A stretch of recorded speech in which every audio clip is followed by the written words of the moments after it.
इस वीडियो में आपका स्वागत है। एक नए पाठ के साथ मैं आपके सामने उपस्थित हूँ। दोस्तों, आपने दादा या दादी से कुछ बातें की होगी कि पुराने जमाने में आप एक दूसरे से संदेशा किस तरह भेज सकते हैं। तो दादी ने या दादाजी ने आपसे बताया होगा कि पत्र, अंतर्देशीय पत्र, लिफाफा, इस साधन से या इस माध्यम से एक दूसरे से संदेशा भेजा सकते थे। और इस तरह एक पाठ है, पाठ चौथा, देहात और शहर। इनके लेखक हैं अभिषेक पांडेय। उनका जन्म है 29 जनवरी 1992। महाराष्ट्र राज्य के मुंबई में इनका जन्म हुआ है। परिचय। समसामयिक विषयों में अभिषेक पांडे जी की विशेष अभिरुचि एवं लेखन रहा है।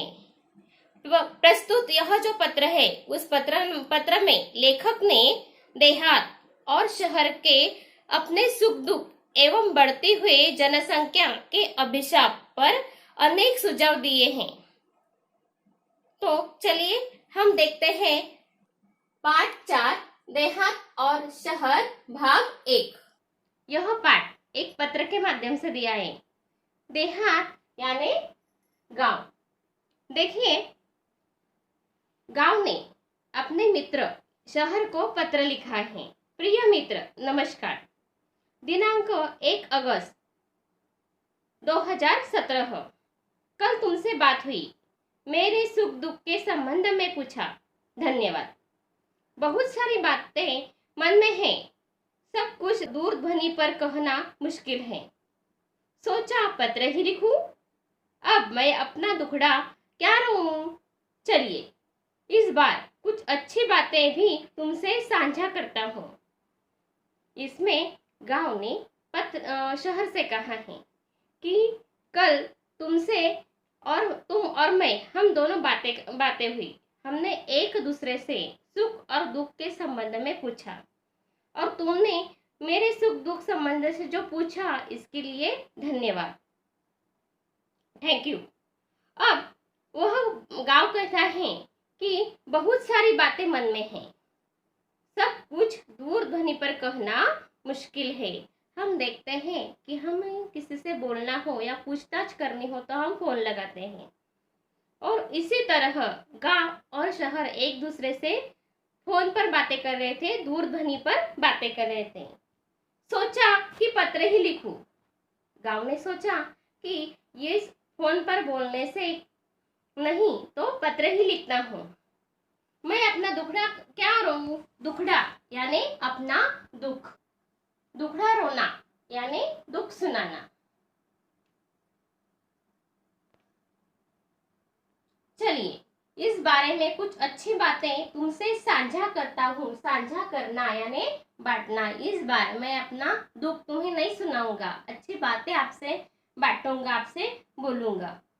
डिजिटल क्रांति का थोड़ा असर हमारे गांव में भी दिखाई पड़ने लगा है। मोबाइल के माध्यम से नित नवीन सूचनाएं हम तक पहुंचने लगे हैं। स्वच्छ ग्राम, स्वस्थ ग्राम परियोजना घर घर तक पहुंच गई हैं। ग्रामजन भी शिक्षा, स्वास्थ्य, रोजगार, खेती के नवीन औजारों और आधुनिक खेती की पद्धतियों को थोड़ा थोड़ा जानने लगे हैं। घर घर में शौचालय जैसी सुविधाएं के प्रति लोग जागरूक हो रहे हैं। गांव अपने शहर को पत्र में लिखता है कि डिजिटल क्रांति यानी क्या, कि हम देखते हैं कि डिजिटल क्रांति यह एक ऐसी क्रांति है जिसमें हमारे दैनिक जीवन से जुड़ी चीजें जो है वह ऑनलाइन हो गई है। जैसे कि फोन या बिजली का बिल भरना, ट्रेन या बस का टिकट बुक करना। हम घर बैठे ऑनलाइन चीजें मंगवा सकते हैं।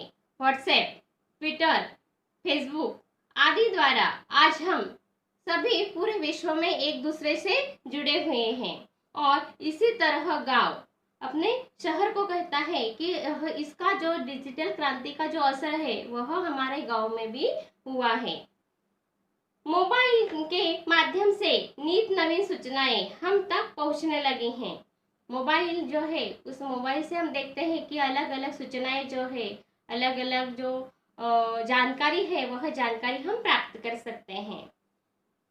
स्वच्छ ग्राम स्वस्थ ग्राम परियोजना घर घर तक पहुंच गई है। स्वच्छ गांव और स्वस्थ गांव, हम देखते हैं कि जब भी गांव गांव में एक परियोजना ऐसी है कि गांव को पहले स्वच्छ करना है। वह साफ सुथरा गांव होने के कारण वहां के जो लोग हैं, उन लोगों का स्वास्थ्य भी अच्छी तरह से होता है। और इसी तरह गांव शहर को कहता है कि स्वच्छ ग्राम स्वस्थ ग्राम, वह परियोजना घर घर तक पहुंच गई है। ग्रामजन भी शिक्षा, स्वास्थ्य, रोजगार, खेती के नवीन औजारे और आधुनिक खेती की पद्धतियों को थोड़ा थोड़ा जानने लगे हैं। घर घर में शौचालय जैसी सुविधा के प्रति लोग जागरूक हो रहे हैं। ग्रामजन यानी कौन? गांव वाले लोग। गांव वाले लोग शिक्षा ले रहे हैं। स्वास्थ्य, जो हमारा शरीर है, इसके बारे में वो लोग जागरूक हो रहे हैं कि हमें हमारा स्वास्थ्य स्वच्छ रखने के बाद हमें कौन सा फायदा होता है। खेती के नवीन औजारों और आधुनिक खेती की पद्धतियों को थोड़ा थोड़ा जानने लगे हैं। खेती के लिए जो निरानी, फावड़ा, कुल्हाड़ी, इनका उपयोग करके जो खेती करते थे, तो अभी आधुनिक खेती की पद्धतियों का इस्तेमाल कर रहे हैं। तो इसलिए कौन कौन से जो साधने हैं या कौन कौन से औजारे हैं, तो laser leveller, power tiller, disc harrow, thresher, rotavator, इनके सहायता से लोग खेती कर रहे हैं। घर घर में शौचालय जैसे सुविधाएं के प्रति लोग जागरूक हो रहे हैं। गांव वाले जो हैं वह वहाँ क्या करते, तो शौच के लिए बाहर जाते। वहाँ जो है, वहाँ के जो औरतें हैं, जो बच्चियां हैं, वह गांव के बाहर झाड़ी के पीछे या कोई खड्डा हो, उस खड्डे के नीचे जाकर अपना प्रार्थना विधि कर कर आते थे। तो इसीलिए गांव कहता है कि आप वह जागरूक हो चुके हैं। गांव गांव में शौचालय बंधा गया है। हालांकि कुछ परेशानियां अब भी वही की वही हैं। पीने का पानी लाने के लिए दूर दूर तक जाना पड़ता है। मेरे यहाँ विद्यालय तो है, पर उनमें आवश्यक सुविधाएं नहीं हैं। महाविद्यालय तो हमारे गांव से बहुत दूर है। तुम्हारे बारे में सोचता हूँ तो लगता है कि तुम्हारे पास अत्याधुनिक और अच्छी सुविधाएं, विकसित तकनीक है।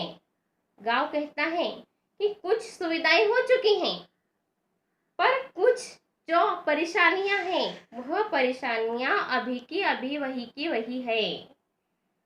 पीने का पानी लाने के लिए गांव में जो औरतें हैं, वह औरतें दूर दूर जाती है, यानी गांव में पीने का पानी नहीं है। गांव फिर शहर से कहता है कि यहाँ विद्यालय है, पर विद्यालय में जो अत्यावश्यक सुविधाएं होती है, जैसे कि शौचालय, लड़का लड़कियों के लिए स्कूलों में शौचालय होते हैं, पीने का पानी, ऐसे जैसे जो सुविधाएं, खेलने के लिए बड़ा सा मैदान, ऐसे जो सुख सुविधाएं, खेलने के लिए अलग अलग प्रकार के जो साहित्य हैं, वह साहित्य, ऐसे यह जो सुविधाएं हैं, वह सुविधाएं नहीं हैं। महाविद्यालय तो हमारे गांव से बहुत दूर है। महाविद्यालय जो है, जो कॉलेज जो है, वह कॉलेज हमारे गांव से बहुत दूर है। तुम्हारे अत्याधुनिक और अच्छी सुविधाएं, विकसित तकनीक है। देखो, गांव शहर से कहता है कि तुम्हारे पास क्या है, तो अत्याधुनिक और अच्छी सुविधाएं, अभी अभी लेटेस्ट जो सुविधाएं आई है, वह सुविधाएं आप लोग इसका इस्तेमाल कर रहे हैं। नई नई तकनीक खोज कर वह उसका जो भी इस्तेमाल है, उनकी जो जानकारी है, वह जानकारी पाकर आप उसका इस्तेमाल भी आपके शहर के लोग कर रहे हैं, ऐसे गांव अपने शहर से बताता है। तुम्हारी दिन दूनी रात चौगुनी उन्नति हो रही है। तुम कितने सुखी हो। यातायात के आधुनिक साधन, पक्की चौड़ी सड़कें, बड़े बड़े शॉपिंग मॉल और 24 घंटे बिजली की सुविधाएं तुम्हारे शान में चार चांद लगा देती हैं। कभी कभी मन उदास हो जाता है। अब इसमें जो गांव है वह शहर से कहता है कि यह अच्छी तकनीक सुविधाएं इससे आपकी दिन दूनी और रात चौगुनी हो चुकी है उन्नति, यानी ऐसे क्या दिन दूनी और रात चौगुनी उन्नति यानी क्या तेज गति से विकास। हम देखते हैं कि कई ऐसे देश हैं या कई ऐसे गांव हैं कि जिसमें अभी तक कुछ सुविधाएं नहीं आई हों, और जब एक दूसरे से तुलना हो या कंपैरिजन हो तो गांव शहर से कहता है कि आपके यहाँ दिन दुनिया और रात चौगुनी उन्नति होती है। या तुम कितने सुखी हो। यातायात के साधन, पक्की चौड़ी सड़कें, बड़े बड़े मॉल, आप इतने सुखी हो कि आपके पास अत्याधुनिक जो यातायात के साधन हैं वह साधन अभी भी उपलब्ध हैं, और तुम्हारे शहर में लंबी और पक्की चौड़े सड़कें हैं, बड़े बड़े मॉल हैं, और 24 घंटे बिजली की सुविधाएं तुम्हारे शान में चार चांद लगा देती हैं, यानी तुम्हारी रौनक जो है वह बढ़ जाती है हमेशा बिजली होने के कारण।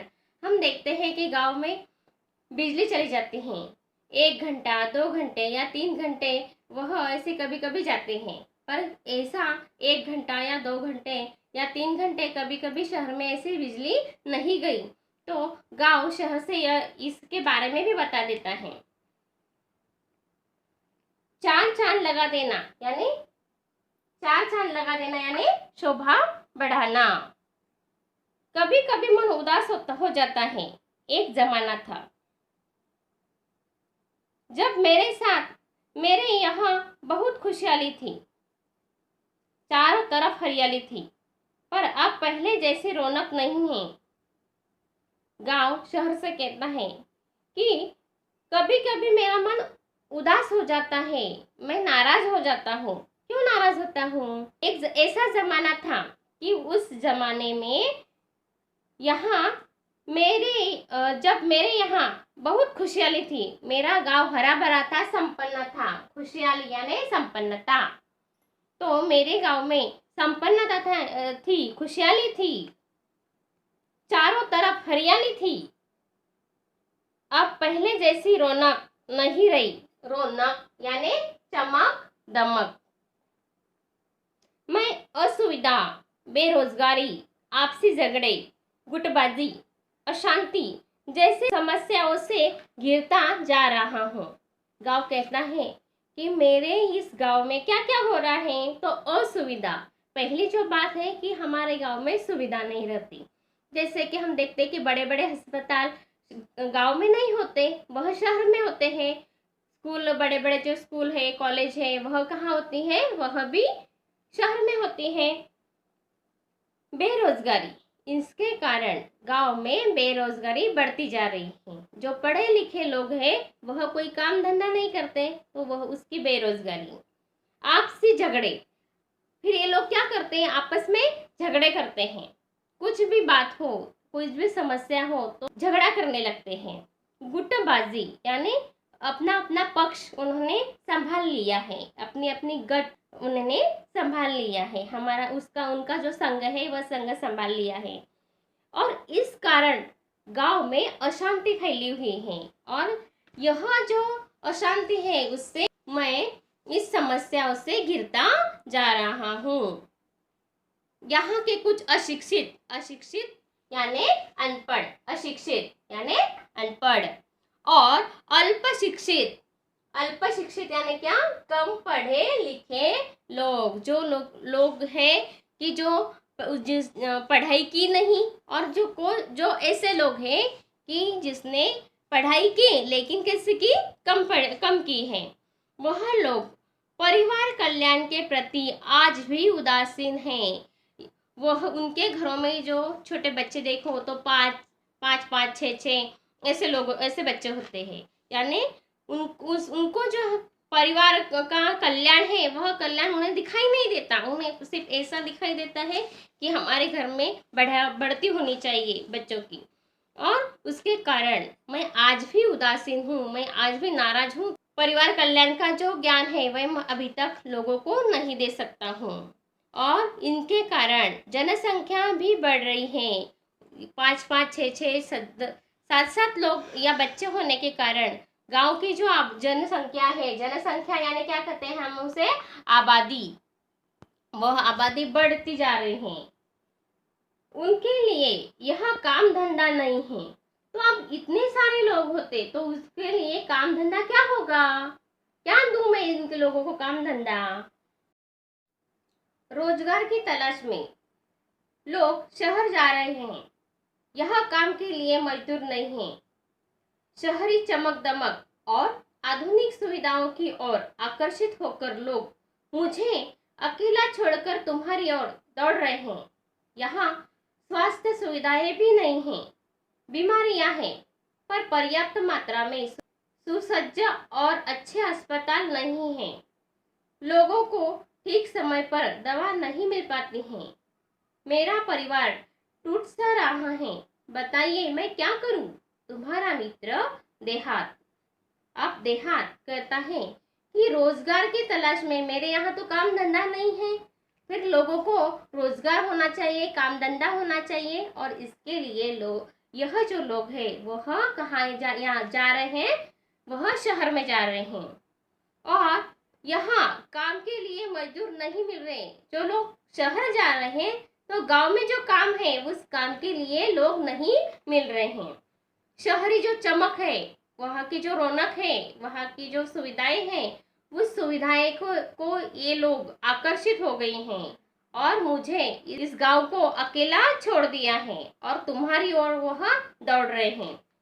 यहाँ स्वास्थ्य सुविधाएं भी नहीं है। गांव में स्वास्थ्य के लिए जो सुविधाएं होती हैं, जो अस्पताल होते हैं बड़े बड़े, जो बीमारी वह इलाज करने के लिए वहाँ जो शस्त्रक्रिया हुई होती है, गांव में नहीं है। बीमारियां हैं पर पर्याप्त मात्रा में सुसज्ज और अच्छे अस्पताल नहीं है। बीमारियां तो हैं लेकिन इनके लिए जो सुसज्ज और अच्छे अस्पताल होने चाहिए वह नहीं है। लोगों को ठीक समय पर दवा नहीं मिल पाती। यहाँ के जो लोग हैं वहाँ को अच्छी तरह से जो दवाएं हैं वह नहीं मिलती हैं और इससे मेरा जो परिवार है वह परिवार मुझसे क्या हो रहा है, टूट रहा है। तो आप कोई सुझाव बताओ भाई, शहर भाई, कि मेरा यह परिवार टूट ना सके।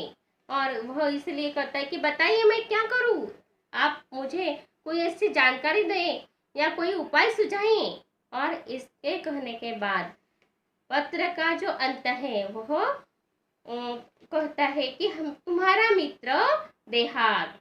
अब मित्र कौन हूँ, देहात। अब इस तरह आपने यह जो पाठ का पहला हिस्सा देखा या पहला भाग देखा, पहले भाग में कि गांव अपना दुखड़ा, अपने गांव में जो सुविधाएं हो चुकी हैं वह सुविधाएं और दुख वह शहर को बताता है। इस पाठ में आए नए शब्द और मुहावरे अपने कॉपी में लेखन कर लेना।